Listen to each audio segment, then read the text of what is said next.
Good morning, Rose Red Homestead, and I am so excited today. We're going to do one of my favorite things, raspberries. And today we're going to make raspberry syrup. Last week, Jim and I went to the restaurant supply store where they have all kinds of paper goods and foods that restaurateurs will buy. And I found this giant bag of frozen raspberries. And if you know me and raspberries, you know I couldn't possibly resist.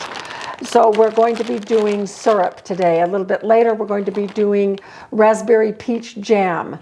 I've already done a video on just plain raspberry jam, and I'll be linking that as well. Raspberries were frozen, and so I have early this morning put 6½ cups of those raspberries in this pot. This is my Maslin pan or my jam pan, my favorite all-time kitchen pan. Many of you have also learned to love it as well. It's in our Amazon store. I get lots of requests for, can you give us the link to that pan? Well, I did it through the Amazon store, so I don't have to send links out to 100 different people.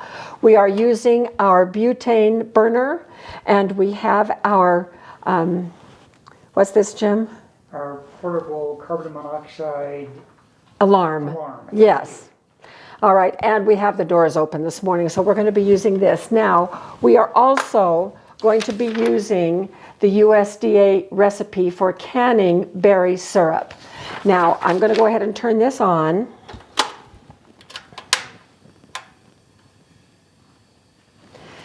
This has to cook for between 5 and 10 minutes, and I mash it so that all of the juices will be released. In a previous video, one that we did for 3 meals on a rocket stove, I also showed raspberry syrup. That raspberry syrup is not for canning. It is just for keeping in the refrigerator. This recipe, we're going to water bath can so it will be shelf stable. But you can't use it on all berries. You can use it on fresh or frozen blueberries, cherries, grapes, raspberries, black or red, and strawberries. Only for these berries listed is this recipe. So what we're going to do is bring this to a boil and boil it for between 5 and 10 minutes. And we're going to mash the berries down. We will be back when we're ready for the next step. Instructions say simmer 5 to 10 minutes until the fruit is soft. We have just done that. I just barely turned the heat off. And next, we pour it into a colander so that we can start extracting the juice. First thing is, I'm going to just put it right here in this strainer.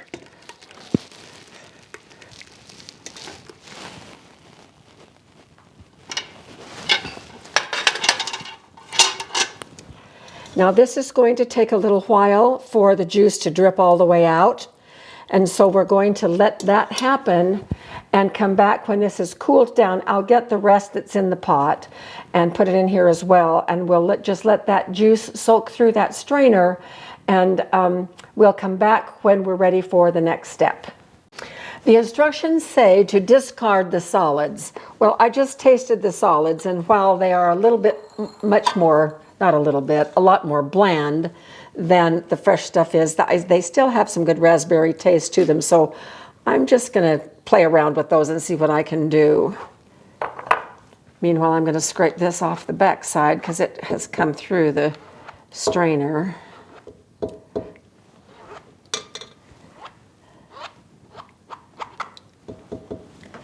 All right, the next step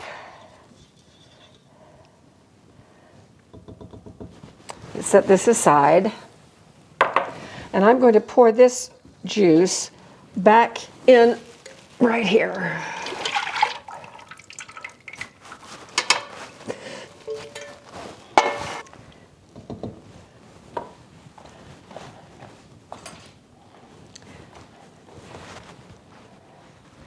What happens next is we're going to pour it through this jelly bag to clarify it just a little bit more.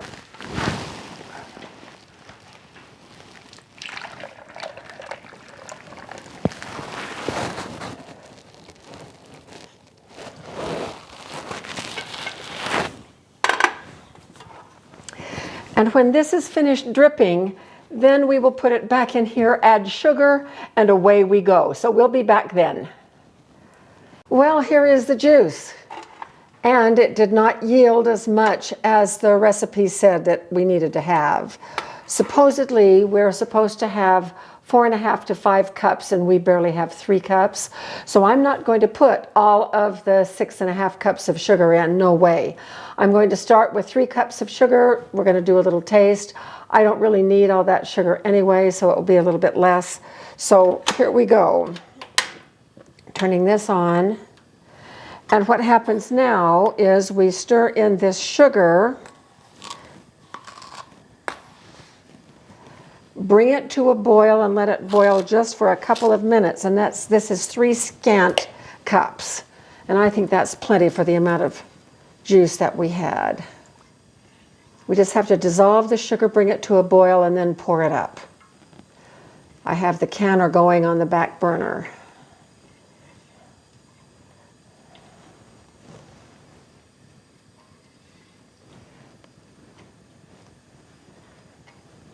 So we will be back when this has come to a boil and it's boiled for a couple of minutes and we're ready to pour it up. All right, so we have this boiling nicely. It's almost boiled for 2 minutes. It's going to be a little bit thinner than it would have had I put all of that sugar in. Just for safety's sake, I'm going to take my litmus paper and check the pH of it.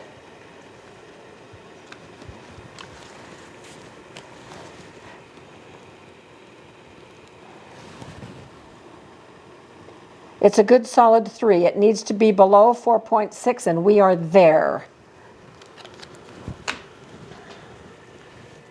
It takes a little bit of experience to read litmus paper that has an oranges cast to it when you have a red syrup going. All right, we're going to turn this off, and we are going to get it into the jars immediately. And this is where I really do love this jam pan. Makes it so easy to pour. And we have to leave 1/2 inch of head space.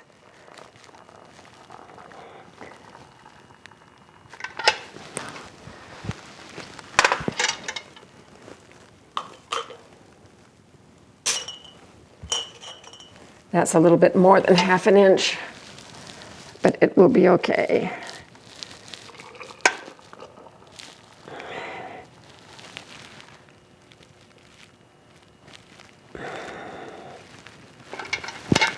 And I am quite disappointed that we only got 2 pints.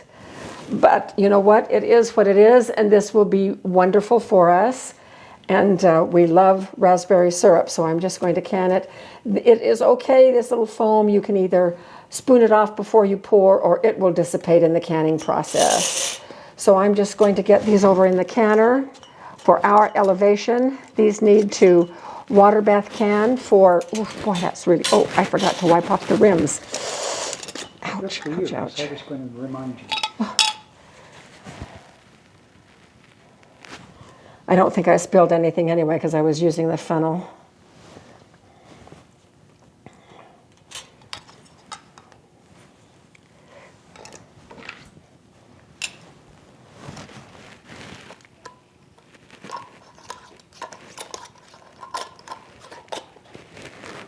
Finger tight.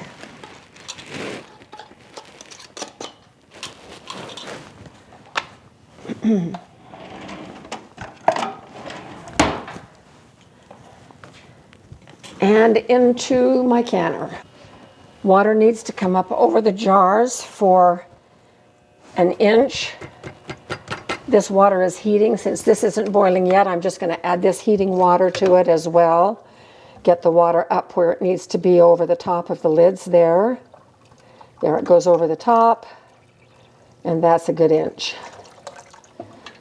All right. Once this comes to a full rolling boil, and you can see some of the air escaping from the jar in bubbles right now, which is a good sign. Once it comes to a good rolling boil, I will then time it for 15 minutes, and we will come out when these are ready to move back over to the rack. All right, the timer is going to go off any second, and then we will take them out of the canner. And this was the first time that I used this recipe, and I've learned a couple of things that I'm going to share with you just as soon as they come out. Here we go.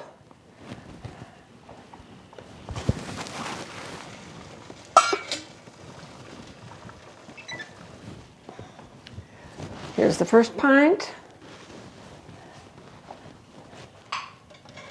And it already popped. And here is the second pint. Now, while I am disappointed that for raspberries, this only made 2 pints, it may make more with the other fruits that were listed in that recipe. I don't think, next time I do this recipe, which will probably be quite soon, I will have some raspberries left over after we make jam, and I'll probably finish up those raspberries with more syrup. I'm thrilled to have these. And, you know, sometimes the only way you learn is you experiment through it, you live, and then you learn. And so I did. I do not think that it needs to be strained twice if the first time is through a strainer.